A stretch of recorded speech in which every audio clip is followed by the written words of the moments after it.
Closed caption sponsored by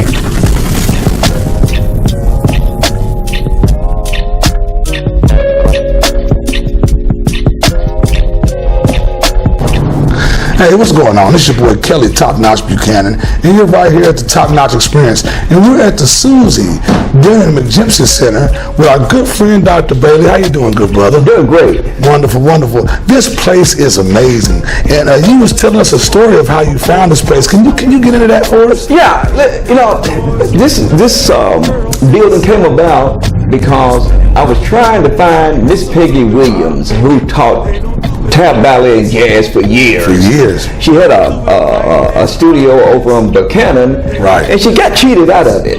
And so we were looking for her a place to continue it. I had a little foster child that I wanted to continue tap ballet and jazz, so we found this building. Right. But it was condemned. It was truly messed up. Sam Coleman had it as a rooming house, and he had this thing chopped up into 28 rooms. Wow. Because I was looking for a cousin of mine one time, and we didn't know where he was or anything. And we found out this is where he was living in here. Wow. Because a lot of the people had drugs and drug problems and all kind of problems. Exactly. Mm-hmm. And so we got a friend of mine, Maurice Ridley, and we said, Maurice, I need you to look at this building to see if it's habitable. Right. And he came in, he looked at it and said, man, it's bad. he said, but I can get this back where it's usable. It's beautiful. And he got in here and got it to where it looked like now. And so we decided, my wife's mother had died by then. Mm-hmm. And so we said, okay, let's not just have it as a dance studio, let's have it as a center for the public to use. Exactly. Let's call it the Susie Brannon Center, and that's how it got its name. That is amazing. And it's such a beautiful facility. And later on in the show, he's going to take us around and show us the facility. So I can't wait to see that. Now, what are some of the practices that you guys teach here at the center? The main thing I want to teach is not only, but especially to black kids. Yes, sir. How not to let their blackness accent them. I need your name to accent your blackness. In other words, Fred Bailey is very proud to be a black man, but my blackness can do nothing for me.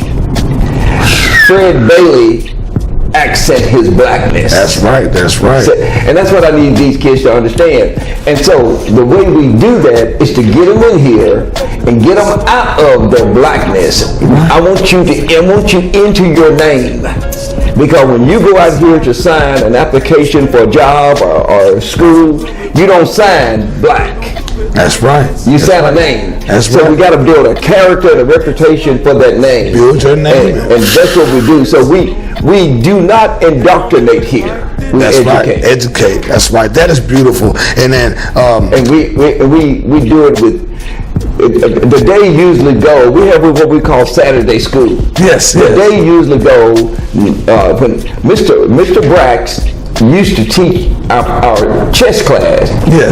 He's at Howard now. Okay. Working on a PhD. Right. But usually from 9 to 10 was chess class. Wow. 10 till 11 is Spanish. Yes. 11 to 12, math.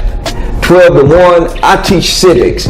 Because the reason I wanted to teach the civics, because I'm an American, and I will never leave this country. This is my country, but this country got a hell of a lot of problems. It sure does. And the way it's maintained itself is by keeping us at each other's throats. So I'm having to make sure that the black kids understand, number one, historically, your people have been treated terribly. You do not have the right to say anything bad to each other, to treat each other badly. You should hug and embrace every black person you ever come in contact with. Awesome. Now, one thing you was talking about too earlier before we got started, which I thought was wonderful, was the black father, and how you was talking about your father, and how I was telling you stories about my father, and how they instill certain values in us that are missing. Can you get into that? Okay, I'm the 10th of 15 kids. Oh, Lord, that's a bunch of kids. Lord have mercy. But we share crops on this man's farm. They didn't know I was blind till like 3rd grade. Oh yeah, by the way, he's blind too, y'all. We didn't. If you didn't know, they didn't know I was blind like that because I was good. I was good at adapting and adjusting. That's right. You know, I knew when you hear that water fountain, my classroom right past that water fountain. So, you know, when the teacher would write something on the board, spell it, Bailey. Well, man, I didn't know to say I'm blind. I just didn't say anything, though. They just thought I was dumb. Right. I went to school one of those days. I mean, in where we lived, you had to walk it was about a mile just to get to the bus. Yeah. And we were glad to miss it because we didn't have nice clothes and we didn't have lunch money, and it was bad. Right. I get it. But anyway, my life took off. One day I went to school, and this was Union Elementary. I'm gonna name the school, Union Elementary in Gallatin, Tennessee. I ran into Vivian Hayes, was a music teacher. When I was coming down the hall, and I guess she was coming out of her room just as I was. Man, I ran into. Man, we're talking about 1961, 62, when teachers would literally beat you to death. Yeah, exactly, for real. Yeah, some of my teachers up there had a paddle and a strap. I know that's right. I think they were using both of them at the same time. But anyway, this woman had me in there. She was a tall lady. Hit Jim in the collar. She was walking me down the hall. And she was, boy, you either better be blind or else. Well, man, I didn't know anything about what she was talking about. My dad, my mama, nobody ever said anything about blind. Right. Anyway, then B.J. Hall was the principal then. And not Professor Hall, Fessor Hall, what we call it. You know. Man, he was. You could hear him beating kids. What's wrong with you, boy? Man, I'm not opening my mouth. I'm not saying anything. So his wife was kind of like the guidance counselor. They took me to a doctor in Nashville, and I remember Dr. Forrester. Yeah. And I remember I'm sitting here in this chair, man, and I'm scared to death now. I mean, and he shuffling his papers, and he finally put them down. Wow. He said, son, you got a problem that we're just now learning about. Let me stop you right there. We got to go to a commercial. We'll be right back, and we're going to pick up right where you left off in this story. This is amazing. They didn't know he was blind. Nobody knew he was blind, is what you're saying. We'll be right back with more of this. This is a top-notch experience, y'all. Let's go. An expansion of conscious thought expressed through clothing. Welcome to the evolution. PC Bullies. This is not your average clothing line. PC Bullies. We take conscious thought and transfer it onto our merchandise. Then we send it out to the universe for consumption. PC Bullies. Find BC Bullies on Facebook to order your fresh tees, headwear, footwear, and even the hottest hoodies for men and women. Welcome to the evolution. PC Bullies. An expansion of conscious thought expressed through clothing. Order your gear now.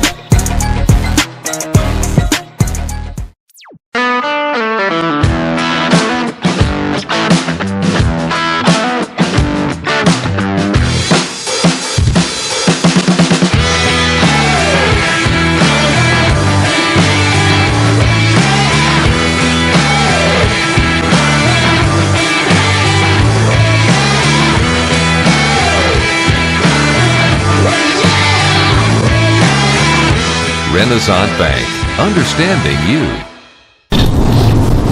Welcome back, man. Top-notch experience. I'm right here with Dr. Bailey. Oh, man, it's such an honor. I'm having such a good time with you here today. Can you get back into that story? Teacher had you in the chokehold. They got me down to this doctor, and he's shuffling his papers and running to himself, and he said, when he said that, he put his paper down. He said, son, you got a problem that we're just now learning about. You got retinitis pigmentosa. And then the biggest word I could spell then was tobacco, because that's what we dealt with. Right, of course. And I thought myself, but retinitis pigmentosa, I don't hear the word blind in that. And I remember what Miss Hayes said. She said, boy, you either better be blind or else. Well, we didn't question adults when I came up. I don't know about anybody else, but we didn't question adults. Whatever adults said was law. Was law. But man, I'm thinking about Miss Hayes, and this doctor written out his pigmentosa. I don't hear black. So I finally got up the courage. I said, well, sir, does that mean that I'm blind? He got quiet. I guess he was thinking, how can I tell this kid he's done? He said, son, for all practical purposes, this is the way he put it, you are blind and you will be blind for the rest of your life, but there's no cure for this. I said, thank God. Now, I guess he figured he's not only blind, he's crazy. Right. But I've been blind for like 9 years and it didn't hurt. But if I'd have gone back and told Miss Hayes I was blind, she was going to kill me.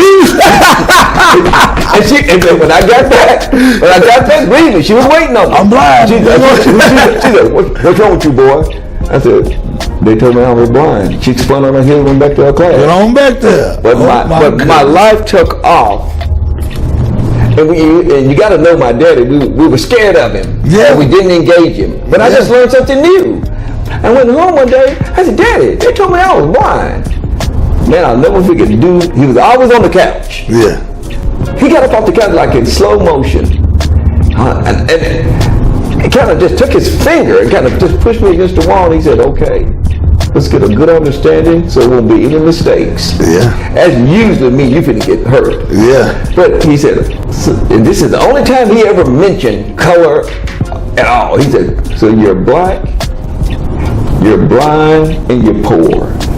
You only got 2 ways out of it. Not 3, just 2. Don't listen to your mother.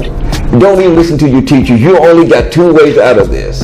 Think a lot of yourself first. That's right. And work like hell. And work like hell. Amen. He said, now, what I just taught you was survival. Mm-hmm. You practice those 2 things. Yes, I don't sir. care whether you ever learn to write or not. You just practice those 2 things, and I can guarantee you a roof over your head and food in your mouth. That's amazing. He said, now, if you're able to get an education along with that, exactly, you will know how to handle the blackness and the blindness. And I was 9 years old when he told me that, and I'm 72 now, and I haven't looked back. Wow. Now, I love your book title, where you talk about life doesn't care about your circumstances. It requires it to adapt and adjust. And I think that's your life story. My daddy taught me, my daddy taught me a lot of things without knowing he was teaching me, I believe. Mm-hmm. My daddy let me know, I'm your boss right now. That's right. Your teacher is your boss. Mm-hmm.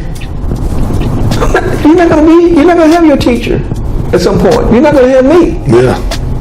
And this big thing I hear called life is gonna be your real boss. Mm-hmm. And guess what? It does not give a damn about your blackness or your blindness. Amen. You will adapt and adjust, or you will perish. Wow. Such a beautiful story.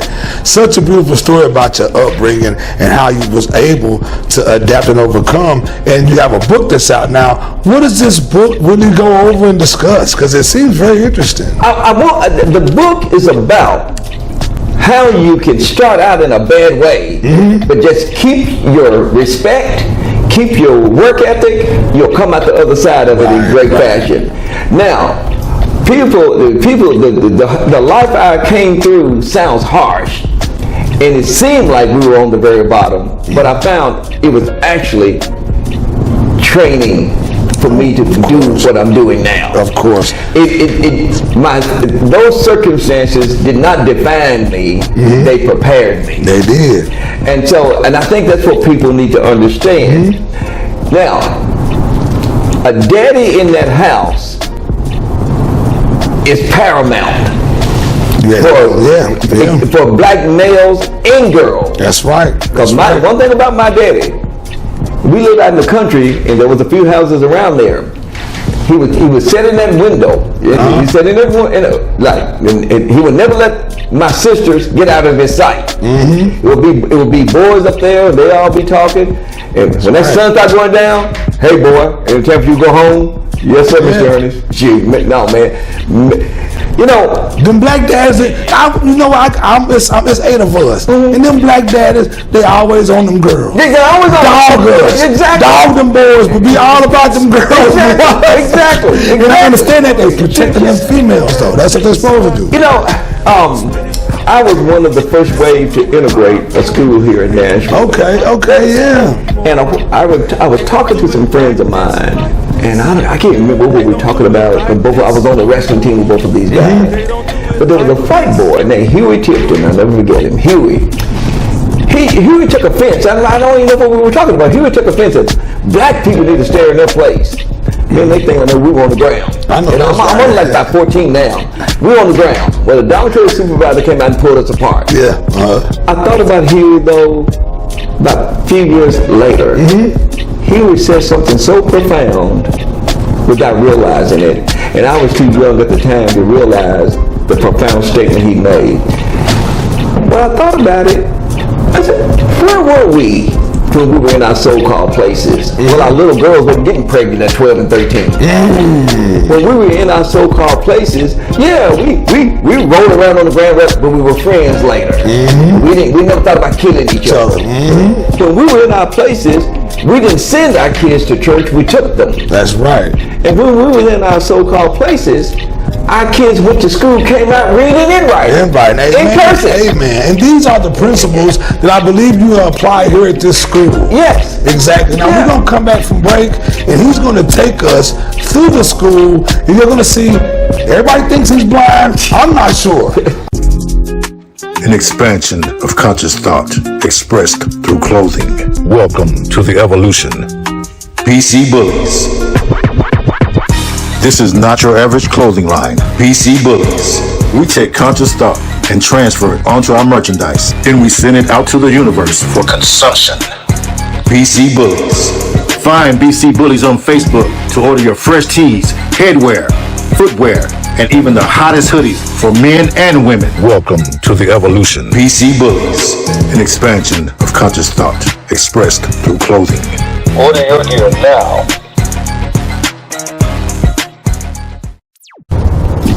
Hey, what's up? This is Top Notch. Welcome back to the Top Notch Experience. We're still right here at the center.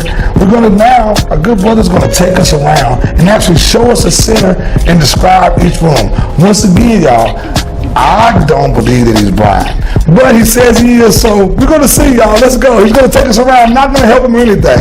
He's going to lead us, so the floor is yours. All right, let's get to it. We're in the big room, what I call the multi-purpose room, because we do a lot of things in here, but this is where most of the instruction goes on. The Spanish, the math, the public speaking, all these kids have to go to that podium. Okay? The writing, reading skills. We're into the Constitution, we break it down. I want them to know this country, what it has in store for you if you don't understand it. See, democracy is a two-edged sword. It can make or break you. And then I need them to understand that. So that's what we do in here from like 9 to 2. That's one. We go hard. And then you come on out here and we doing homecoming. This place is full. We all on top of it. We come out on the balcony. We down on the sidewalk, everywhere. This is beautiful. And we got now. And I want the kids we feed the kids here. We feed them, nice. And so we have our prep kitchen here, and we Miss Nichols donate a lot of the food. It's wonderful. And so we got volunteers to prepare it in here. Nice steel fridge.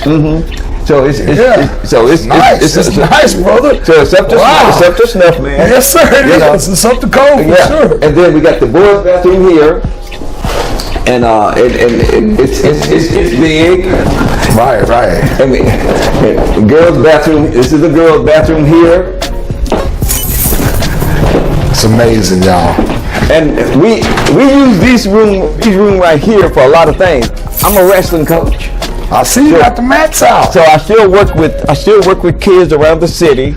And wrestling techniques and stuff like that. You roll with the kids in here. That's awesome. Yeah, roll with the kids, and just for a few minutes at the end of the day, we'll let the kids get in here and be kids. Holler, scream, tumble, kick. Right, have some fun. Yeah. And we won't go back there today, but I have a full gym. I teach a workout class Monday, Wednesdays, and Fridays. Yeah, ladies and gentlemen, this guy, look at him in this suit. Don't let the suit fool you now. He's buff. Look at them shoulders. He buff out here. But we go at it. It's a full gym. Bench press, leg press, leg extensions, curl bars. So we go at it hard. Oh, that's wonderful. Wow. Then we go down. Now, I want you to pick. I teach from these two questions. This one right here. How could this have been avoided? Now, when I start talking to you from this question, you've done something stupid. Right. Because now you're being reactive. Yeah. When you get here, the thing is already done. Yeah. All we can do now is try to mitigate the severity of it. Right. So come on down.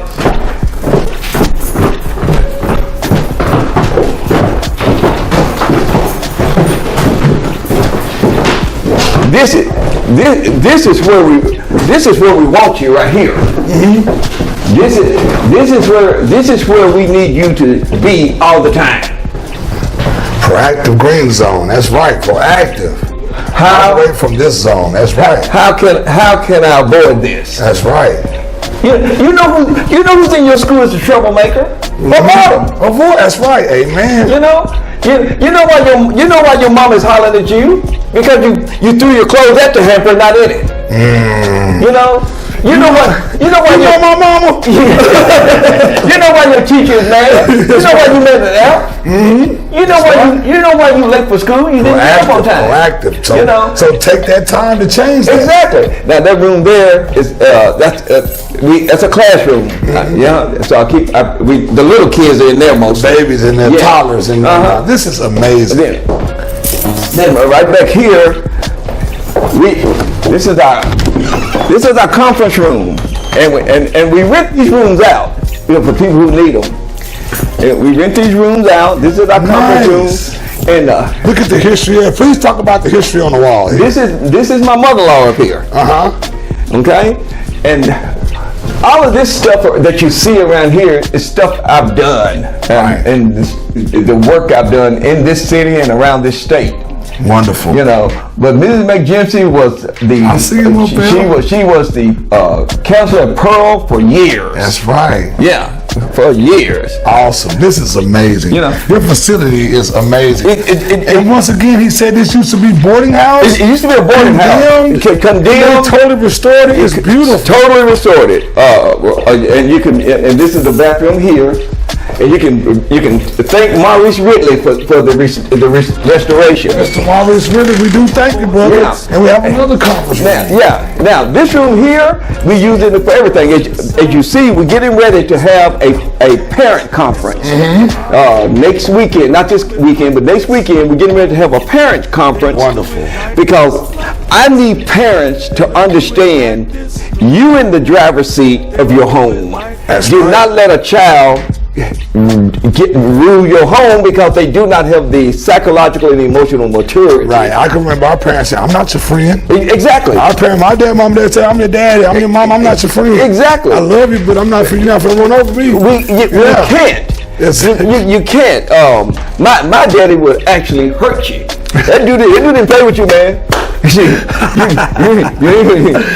what I'm talking about. When he told you to be quiet, you better shut your mouth. You better shut it down. I tell everybody that's why I don't believe in this ADHD today. It was 15 of us, man, and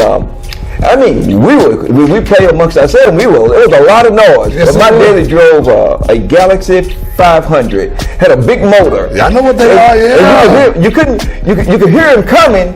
Because he had to come up the hill. But when we heard that car, we might have had ADHD, but when we heard that car, we got carried. Got it right. We got carried. We got carried quick. Once again, Dr. Bailey, could you just tell us about the center, name of the center, where they can contact you at, because I believe a lot of people are going to be interested in doing and coming here. Look, the name of the center is the Susie Brannon Center. That's a big name. That's a big name. But it's located at 2506 Jefferson. Yes, sir. We've been doing this now for 12 years. Wow. Miss Peggy Williams had this for her dance studio, but Miss Peggy danced until she was like 99. Amazing. Yeah. And so if you're interested in what we do here, you can contact me at my email address, fredbaileyspeaks@gmail, or you can call me at 615-824-0229 or 615-417-7606. That's my cell phone. You come out better getting me on my landline phone. I talked to him, that's right. Brother Bailey, we definitely appreciate you for coming here. Definitely appreciate you for having us come to you. No. Shoot, man, I thank you guys. Thank you so much. Yeah. Y'all, this is the Top Notch Experience. Now we're gonna go to our 615 Sound House for our live performance. Man, be good and be good at it, y'all. Let's go. All right.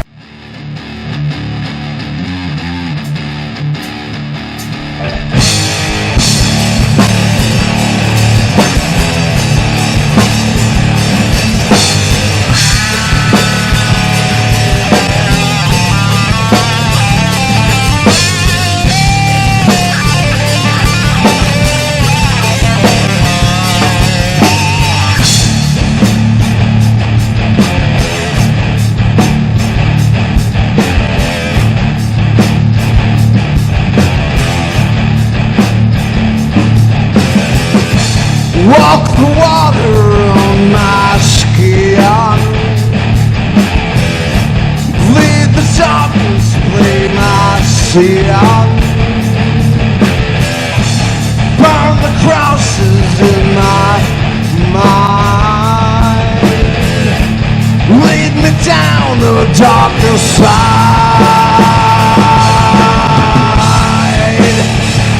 I see an angel.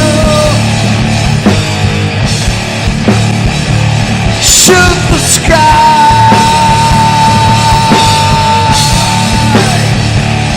through the dark night. You're burning wine.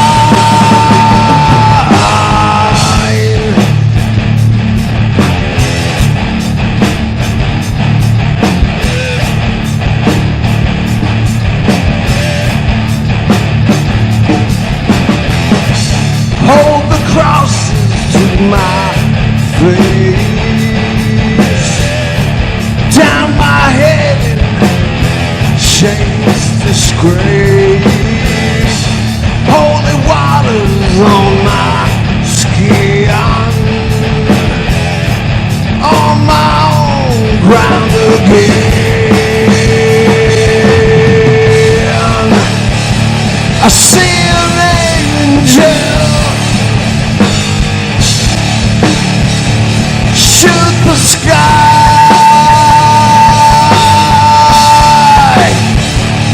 through the dark night. You're burning wide.